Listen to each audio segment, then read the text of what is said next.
আপনার Facebook ID বা account কোন কোন ফোনে লগ ইন আছে বা অন্য কেউ ব্যবহার করছে কিনা আপনি এটা কিভাবে বুঝবেন বা চেক করবেন।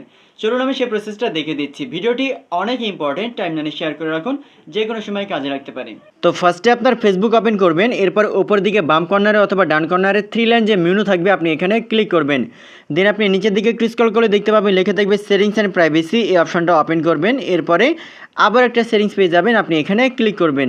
এরপরে 2 নম্বর অপশনে ছোট্ট করে লেখা থাকবে পাসওয়ার্ড অ্যান্ড সিকিউরিটি, আপনি এই অপশনে ক্লিক করবেন। এই অপশনে ক্লিক করার পরে কিন্তু দেখবেন নিচের দিকে আরেকটু স্ক্রল করার পরে আবারও লেখা থাকবে পাসওয়ার্ড অ্যান্ড সিকিউরিটি, আপনি এই অপশনটা ওপেন করবেন। দেন নিচের দিকে একটু স্ক্রল করবেন, দেখতে পাবেন লেখা থাকবে হোয়ার ইউর লগ ইন, আপনি এই অপশনটা ওপেন করবেন। এরপর আপনার প্রোফাইল নাম শো করবে, ডান পাশে একটা অ্যারো আইকন থাকবে, আপনি এখানে ক্লিক করবেন। এরপর এরকম একটা ইন্টারফেস শো করবে এবং লেখা থাকবে অ্যাকাউন্ট লগ ইন অ্যাক্টিভিটি, অর্থাৎ আপনার ফেসবুক আইডি বা অ্যাকাউন্টটা কোন কোন ডিভাইস বা ফোনে লগ ইন আছে এখান থেকে কিন্তু এটা শো করবে। ঠিক আছে, এখানে আপনার ফোনের নাম শো করবে এবং আপনার ফোন ব্যতীত অন্য কোনো ফোনের নাম যদি শো করে আপনাকে বুঝতে হবে অন্য কোনো ফোন থেকে আপনার ফেসবুক আইডি বা অ্যাকাউন্টটা লগ ইন করা আছে বা অন্য কেউ ব্যবহার করছে। যদি এরকম থাকে তাহলে আপনি সেটা রিমুভ করবেন কীভাবে, এর জন্য এখানে select device to log out লেখা আছে, আপনি এখানে ক্লিক করবেন।